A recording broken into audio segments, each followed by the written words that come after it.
It is harder to sell than ever. Buyers will have more choices than ever, and buyers more skeptical than ever. We are living in a post-trust economy. And here's the thing, people buy based off trust. In today's training, I'm going to teach you ways to build emotional, logical trust with even the most skeptical of prospects. Number one, problem knowledge. Before you get on a sales call, you must do your homework to understand the exact problems going on in your ideal customer profile's mind. You want to understand at a very deep level their pains, worries, their frustrations with the problem. You want to understand the exact impact of the problems to them. Like, how do they describe their problem and their pains? What words do they use? And the better they feel you understand their problem, by default, they trust your solution more. I'll give you an example. A few weeks back, I was doing a client success interview in which I was having a conversation with the CEO about the success their team was having with our programs. And I'd asked her, what made you choose us versus any other sales trainers out there? And I was expecting answers like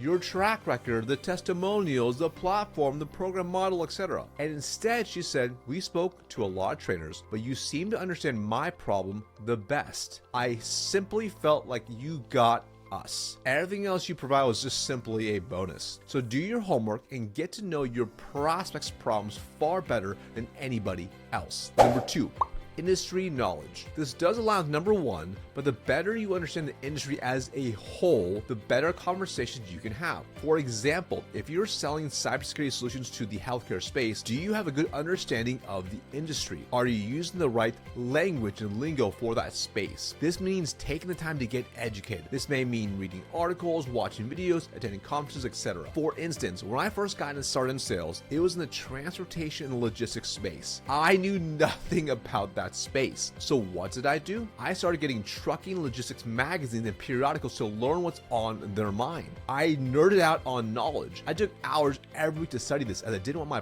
prospects to feel like they were talking to some fresh-faced college guy who knew nothing about their world. Number three, market knowledge. Now this is different than industry knowledge, as this is understanding the bigger picture, where the market is going, macro trends, concerns, etc. It's gleaning insights from what's to come, as that helps you in teaching and educating your prospects. This ultimately is helping towards get positioned as a trusted advisor. Number four, product knowledge. This is not memorizing every specification, every possible detail. This is understanding how your product or solution works and how your prospects use it. You want to know all the possible use cases and why they use it that way. Take the time to see it in action and use it yourself if you can, depending on what you sell. For instance, going back to my first B2B sales job, I knew nothing about box trucks. So I went and watched how our customers use and leased our fleet. Whether it was now understanding why some companies wanted dock-high trucks for safety and ease of moving product, to why some companies needed dual fuel tanks for specific types of freight trade. I wasn't just memorizing specs.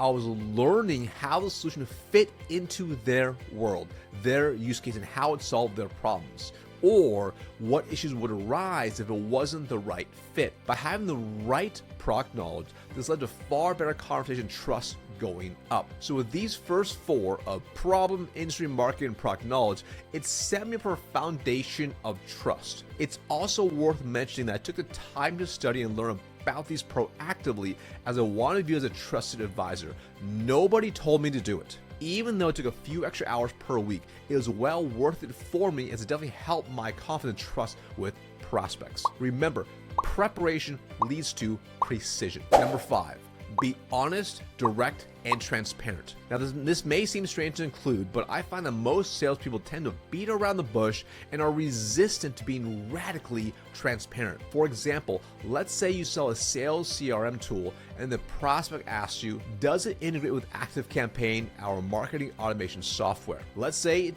doesn't, and you know it doesn't. Now, most people would say a response like, let me check with our product team to see if it integrates or not, or what's the workaround? Let me get back to you on that. Versus if you actually know the capabilities of it, you can have a very direct conversation.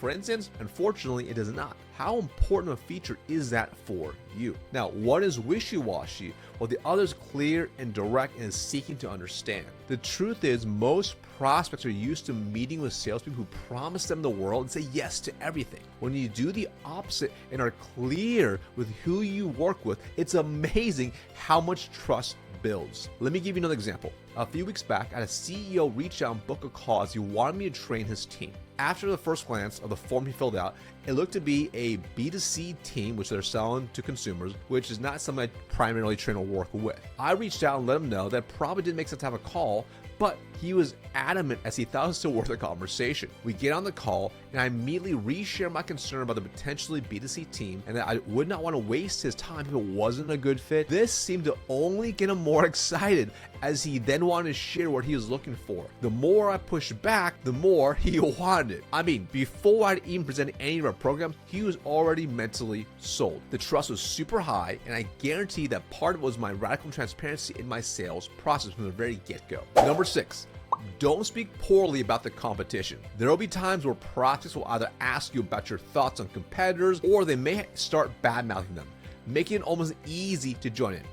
Don't. This actually erodes trust because it's the same concept of bringing others down and pull yourself up. It's not a good look. Instead, reframe to focus on what your company can do instead, or ask them a different reframing question. Number 7, talk less and listen more. Most salespeople love to talk, but Gong did a study and it showed that top performers typically spoke 43% of the time, while average reps are around 65 to 75%. In a simple summary, top performers listen more than they speak. Why do you think most people trust their therapists so much? The best therapists aren't the ones giving out the best advice and talking the most. The best ones are actively listening and guiding the conversation. When you do the same thing in a sales conversation, trust goes up. Number 8.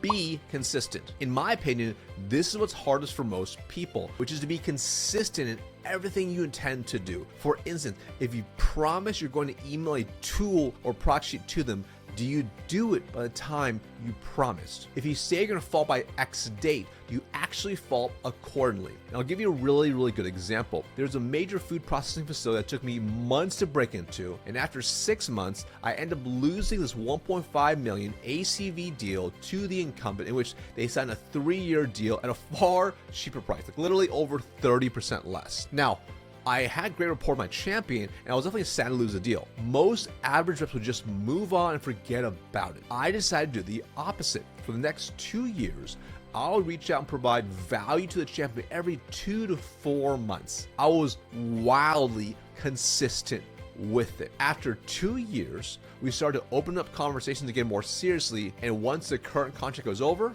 we were awarded the deal at 1.75 million ACV, literally almost double the current vendor. Now, why? Trust had built up over time and compounded. I was consistent, persistent, while no one else was. Over that 2+ year period, they literally heard from me every 2 to 4 months. I was constantly top of mind, while most people didn't even reach out when it was almost close to the end of the expiration date. Now, think about this in your own life. Let's say you have 2 teenage kids and you're going out of town for the weekend. Who would you trust to take care of the house and not throw a raging party? Child number 1, consistent Karen, who's consistent, or child number 2, inconsistent Isaac, who is very inconsistent with behaviors. So obviously you probably choose consistent Karen. So the reality is if you want to build trust, if you do all these things and you're also consistent with every part of your sales process, trust will automatically go up. Now, if you'd like to learn the perfect way to start off your sales call to build massive trust, I'll see you in this next video right here.